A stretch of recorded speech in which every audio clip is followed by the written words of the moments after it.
Well, howdy, Pastor Mark Driscoll here at the Trinity Church in Scottsdale, Arizona with the weekly newsletter for Mark Driscoll Ministries.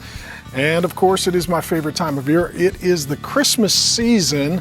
And this week's question is, what should you tell your kids about Santa Claus? I don't know about you. It's a little complicated because, for example, I've got 5 kids, and when they were younger, the question was, what do we tell them about Santa? If we tell them there is no Santa, then they go to school and they tell all the other kids, and then all the other kids have a nervous breakdown, and then the parents are a little frustrated with us. Or we tell them that there is a Santa, and he does live in the North Pole, and he has, Uber reindeer fleet that, commutes him around at his disposal, and also he comes down chimneys despite his girth.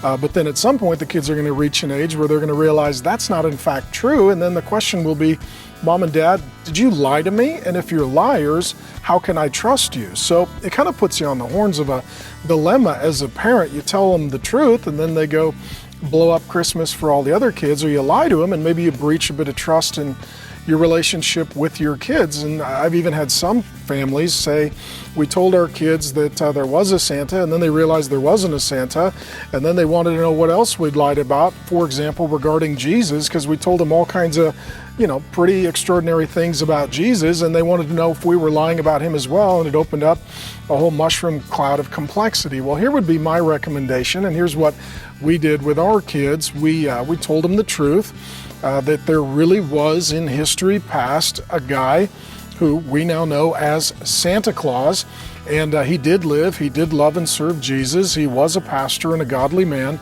and a lot of myth, legend, fable, and folklore was added to the story. And it's okay for people to make up stories. It's okay for people to have some fun, and it's not really a big deal, but we just encourage them not to tell all the kids at school, but rather let the parents tell them. Well, what should we know about Santa Claus? I did a little research for you, and I'll share it with you. The actual story begins with a guy named St. Nicholas. He was a pastor. According to ancient Christian history, he grew up in a family where he met the Lord as a young boy, and he loved the Lord and he served the Lord. And tragically, his parents died when he was rather young. Nonetheless, he committed the rest of his life to loving and serving Jesus and actually becoming a pastor. And so there is some real beauty to the story. The story continues that he was a very generous man, and he really had a heart for children, and he liked to help kids who were poor.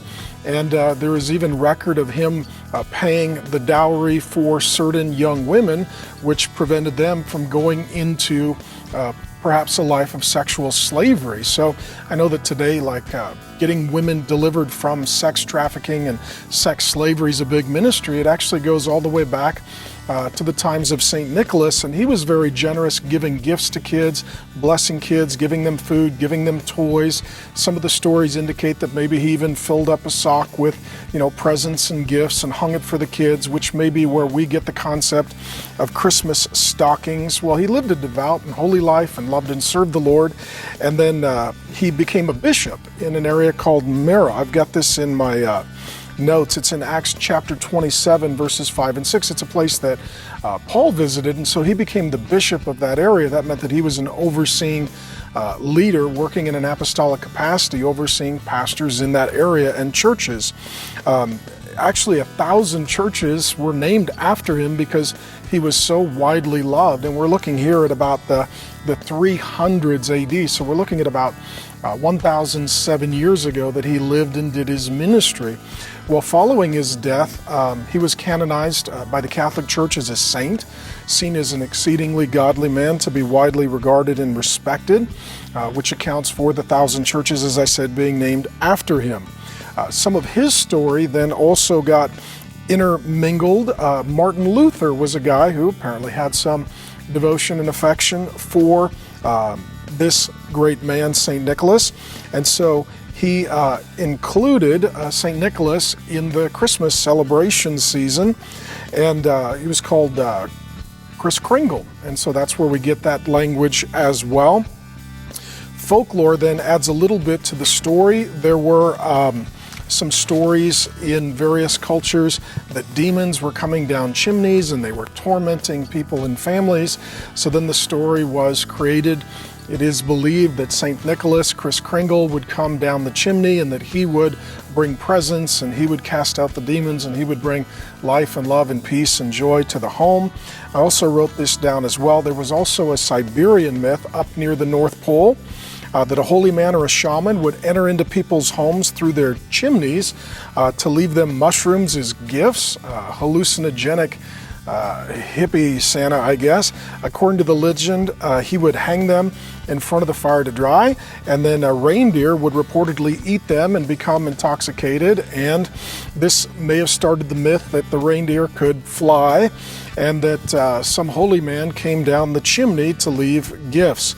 And this may also explain why part of the story around St. Nicholas, Kris Kringle, includes the North Pole, and these stories were brought to America by Dutch immigrants. And so essentially what we told our kids was there really was a guy named Nicholas, St. Nicholas, and he loved Jesus and he served Jesus, and he was a Christian and he was a pastor, and he was a little boy who lost his mom and dad when he was young, and he grew up to not be embittered but to have a heart for all children. He gave them gifts and presents, and he helped to change their life, and he taught them about Jesus, and he was a very, very generous man who loved and served the Lord, and he helped plant churches, and he helped oversee ministries, and he helped serve other pastors, and he was so widely regarded and respected that he became a bishop, and then eventually when he died they declared him a saint and churches were named after him. And so in addition to all of this good that this great man did, other myths and fables and folklores and cultural stories about flying reindeer and the North Pole got sort of inserted and added to the true story of St. Nicholas. And what we tell them is we really want to celebrate the man for who he was and what he really did. And some of the extra things, they're interesting, they're fun, they're not necessarily evil, but they're additions to the story. They're not actually the facts of the story. And so we told our kids when they were growing up, this is who he really was, this is how he really lived, this is what he really did, and there were some things that were added to it, but that's okay. We really celebrate the truth of who this man was and the life that he lived. And then we encouraged our children, when you talk to other kids, don't say, hey, Santa's not real. Say, do you know the story of St. Nicholas? And then tell them the story about St. Nicholas and let them figure out with their parents whether or not he's still alive today. He lives in the North Pole. His reindeer fly. He comes down chimneys and visits the whole world in a night.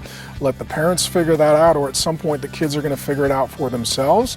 And then what this also allowed us to do around the holiday season is when we saw Santa Claus at the mall or pictures of Santa Claus at the store, my kids would just remember the great story of St. Nicholas, someone who loved and served the Lord since he was a child, and then loved and served the Lord by serving children as a grown man. So what should you tell your kids about Santa? Tell them about St. Nicholas. Do a little homework and research and let them get to know this wonderful, wonderful, wonderful pastor and servant of God. Thank you to everyone who has been supporting Mark Driscoll Ministries. It's been an extraordinary year. Very happy to be recording new content here at the Trinity Church and sending it out through Mark Driscoll Ministries. Coming up next year, we got some great things planned. A real marriage series with Grace and I, brand new content on marriage. I'm going to send out the whole sermon series from the book of Ruth, as well as a study guide. Going to go through the entirety of the book of Colossians verse by verse. Lots more Bible teaching forthcoming. Thank you for subscribing to the newsletter. Thank you for praying for us. Thank you for sending in your encouraging emails and questions to hello@markdriscoll.org. And thank you for any gift of any amount as we end the year strong. Have a great and Merry Christmas. I love you, and I'll see you next week with the latest newsletter.